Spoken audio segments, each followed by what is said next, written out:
Do you want to find cheap flights without spending hours scouring the internet, searching for the best deal? Then you're in the right place. Today, I'm sharing my favorite Google flight hacks to help save you tons of money on your next flight. Hi, I'm Brenda from Voyage, Brenda, and I've traveled to some of the most incredible places on Earth, and every single time I book a flight, I use Google Flights to get the best price. Whether you're planning a dream vacation or just a quick weekend getaway, I'm going to show you how to unlock the best price, track flight prices, find the cheapest days to fly, and the cheapest places to fly, all with just a few clicks. So make sure you keep watching. So when you get into Google Flights, you have a couple different ways that you can search for flights. You can search by your destination and dates.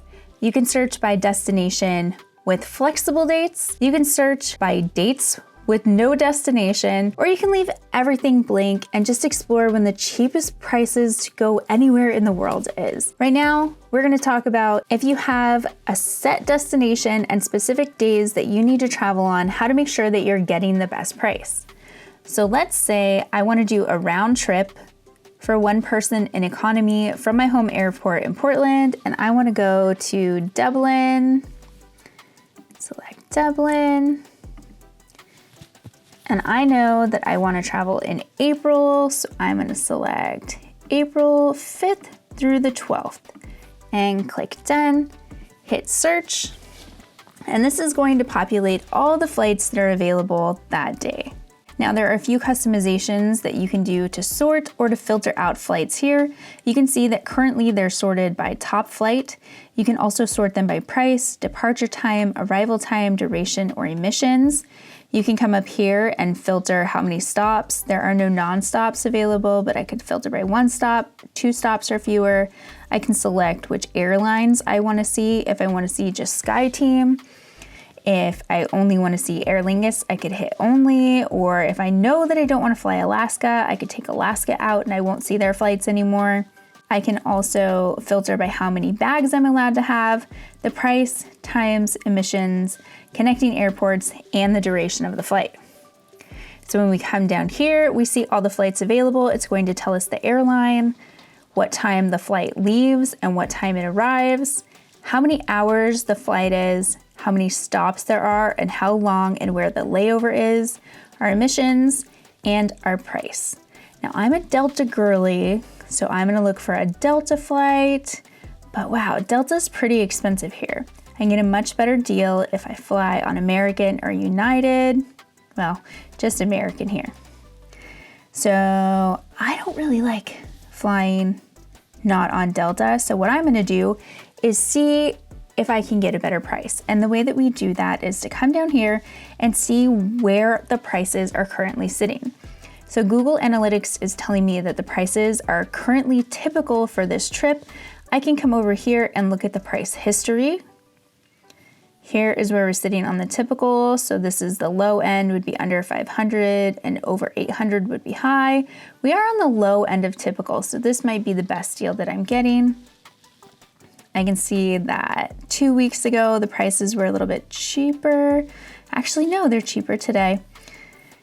They've been going up and down, but there's a good chance that the price still could drop. I'm not comfortable booking this yet. I'm not sure that this is going to be my best price. So what I'm going to do is come over here to track prices. Now, if you are logged into your Google, you can see that I am. All I'm going to do is select this slider, and I'm going to get this message that I'll be emailed when prices change.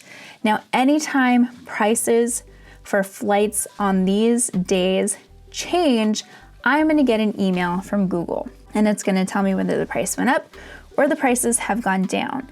If the prices go down to where I'm comfortable booking, I can just click in that email, come right back to this screen and continue booking. But say I am comfortable and I want to go ahead and book today. All I'm going to do is select the flight I want. I'm just going to choose this American Airlines flight as my flight out, and then it's going to show me my return options. So for this price, my return option is a British Airways flight, and that's the cheapest one. So I'm going to go ahead and select that, even though it is long and I have I have an 18-hour layover in London. If I select this down arrow, I can see what time I land and what time I leave. I can also see the travel time, what aircraft I'm flying on, that it's economy, the flight number, all of the information that I need. I'm okay with that, so I'm gonna hit select flight. Now Google is going to tell me that I have one free carry-on bag.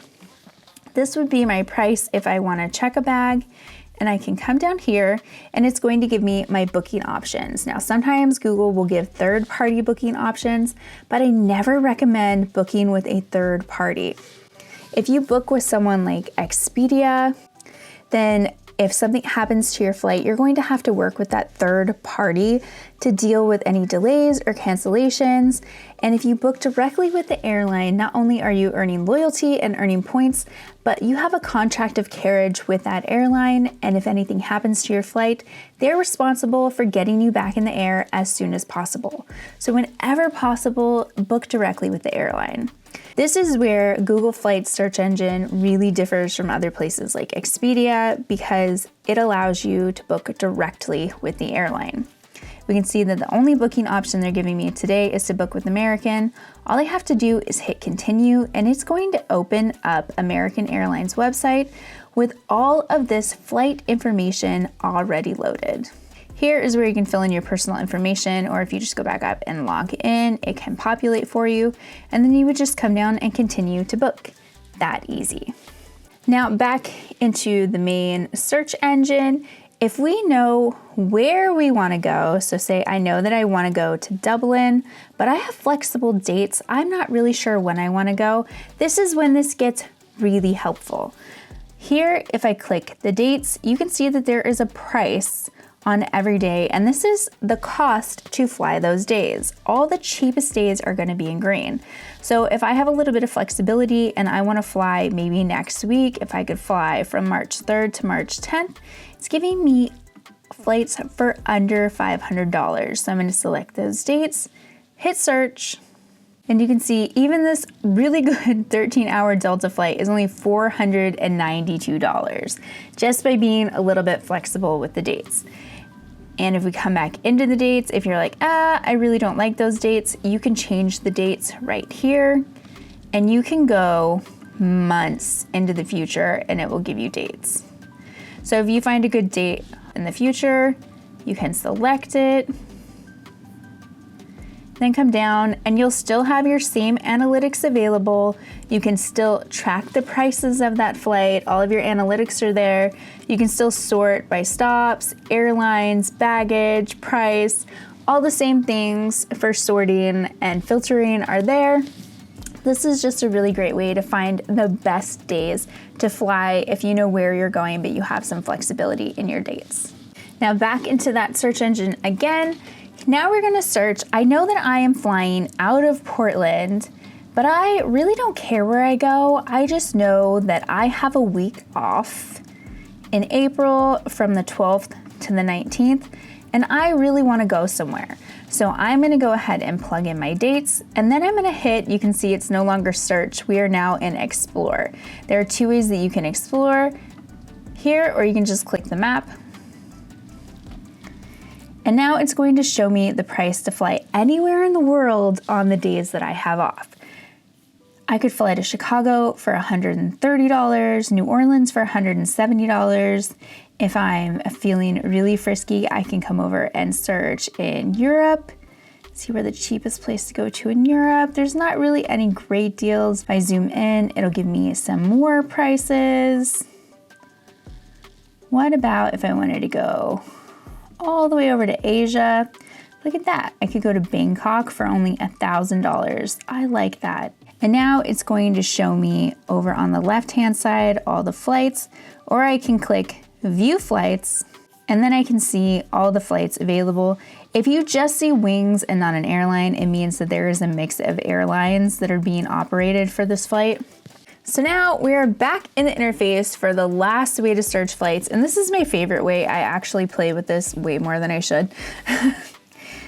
And this is just to explore with no destination and no dates. So you have all the flexibility, or maybe you're just plain and you want to see when you can get a cheap flight.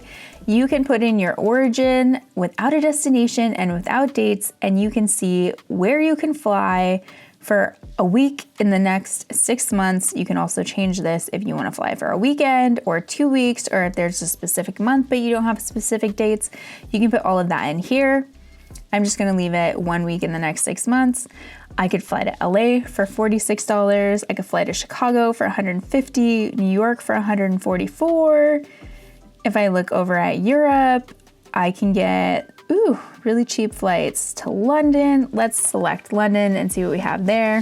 And this is April 6th through Tuesday the 15th. And prices are $179 cheaper. So I'm gonna click view flights and then I can see my flights.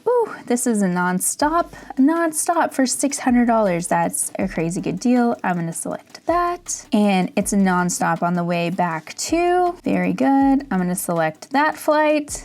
And then it's giving me some different ways I can book. If I hit continue, just like before, it'll take me to the American Airlines site, accept my restrictions, and this is where I would go in and book it just like before. And there you go. Google Flights is that easy to use, and it will save you so much time and money. Thank you so much for watching, and I hope that you found this video helpful. If you did, hit the like button below and maybe even leave me a comment. Let me know what you liked or what you found useful. It really helps me out. If you haven't done so already, make sure that you subscribe so you never miss a new video, and I will see you in the next one.